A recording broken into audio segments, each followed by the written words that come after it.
In this video, we'll take a look at some of the ways Matchlib helps you with giving match presentations. Through the presentation, we'll look at the most common challenges with giving match presentations, and we'll see the tools that you can use in Matchlib to get around them. The key challenges are finding the right clips to show, unreliable internet, and poor presentation experience. The first challenge we'll address is, how do we find and organise the right clips to show in our presentations? Having coded timelines in your library is a great start. It makes it easy to find moments in matches without having to watch the whole game.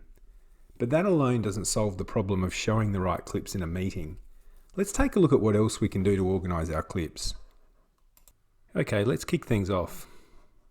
Well, first we're going to find a game that we know is coded and has video. So I can select this Port Adelaide versus Seacliff preliminary final from last year and click into the game. One of the first and most obvious ways of presenting to players is through the use of the timeline. So if you've coded your game, you know that these coded clips are going to be in the timeline for the game, and you're always going to be able to access them from your library. So by playing the video, we can now click on a timeline instance and really quickly get to that key moment of the game. To re-watch moments, I'll just turn this down a bit. To re-watch moments, we can use the rewind button to rewind by 7 seconds, so we can go back and watch the lead up. If there's a clip that we're looking for, but it wasn't coded originally, we can use this handy Add Clip button. By clicking that, it displays a pop-up, and it's already set at the time of where the video is currently located. We just simply select the group that we want to add the clip to. We can optionally add a label and click save, and it will add a new timeline instance, and then we can click on that and go to that moment. Having individually coded events is great, but it can be distracting during a meeting if you're fumbling around to find the next event to click on. Matchlib comes with a clip viewer that provides a focused view for a collection of clips. This is useful if we want to watch a whole row of clips at one time. So if we wanted to watch all of the shots for, rather than clicking on them individually, we can right click on that row, click on View Clips, and we'll get just those clips in a focused clip viewer view. And we can simply navigate through those one at a time, and it just makes for a really easy way to show a set of clips together. The next feature is playlists.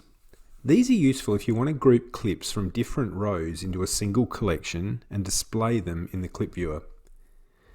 These are great to use in player review sessions, match reviews, and scouting sessions, where you need to combine different types of clips into a single collection. In this case, in this game, I've already got a playlist added called Match Highlights. And if I click on that, we can see that it's got a bunch of clips from across different lines. So defensive 25 entries, shots for, cards, and various other clips. And just as with the rows, I can click on these individual moments and navigate straight to those clips. These are really useful if we want to put together match highlight packages, specific scouting packages, or if we want to show a player some feedback of their individual contributions in a game. Now that we've covered off on how to find and organise our clips, we'll turn our attention to the next challenge, unreliable internet. Think about the environments we often present in. Inside concrete change rooms where internet is often not available, or in club rooms where we tether to our mobile phones and hope it's enough to provide a good video experience. I know many coaches who have spent hours preparing a video presentation only to see it go wasted when they're unable to get an internet connection when it came time to present at their local training venue. I'm going to select another game from my library now, one that I know that I've got video of on my local hard drive. In this case, it's the Premier League Port versus Adelaide semi-final from last year. Let's click to open that. So let's say I'm presenting and I'm somewhere where there's a poor internet connection or no internet connection at all. What I can do is find the file on my local hard drive. In this case, here it is here, and drag it from my file explorer onto the Add Local Video window.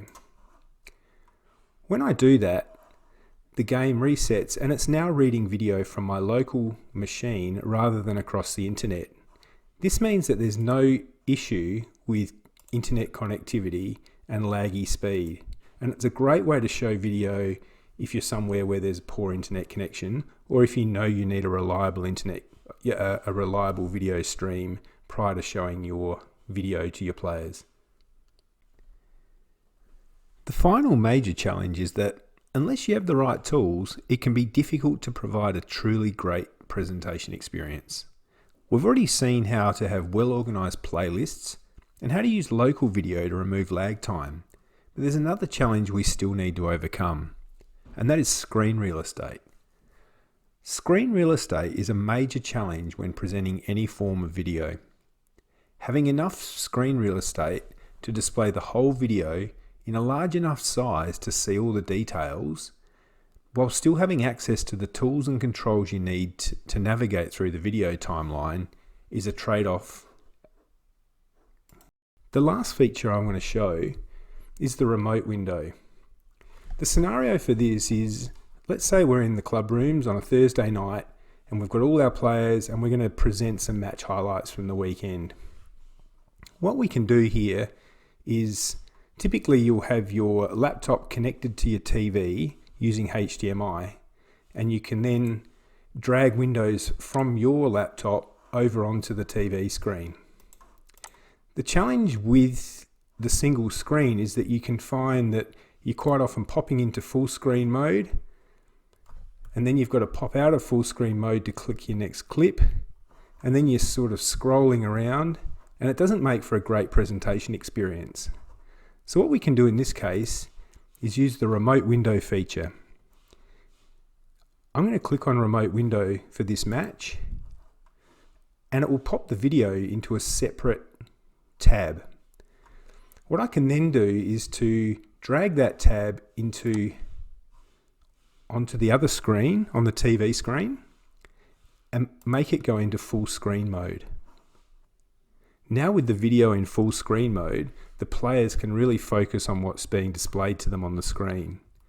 Meanwhile, in the other screen, I'll have my timeline view up, and I can just focus purely on the timeline and clicking to the moments in the video. If I bring these two windows up side by side, what you'll see is, as I click in the, actually I'll bring this one over here. As I click in my timeline over here, the video changes over here.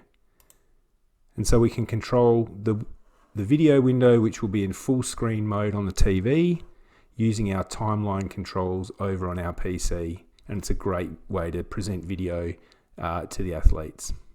So that's it.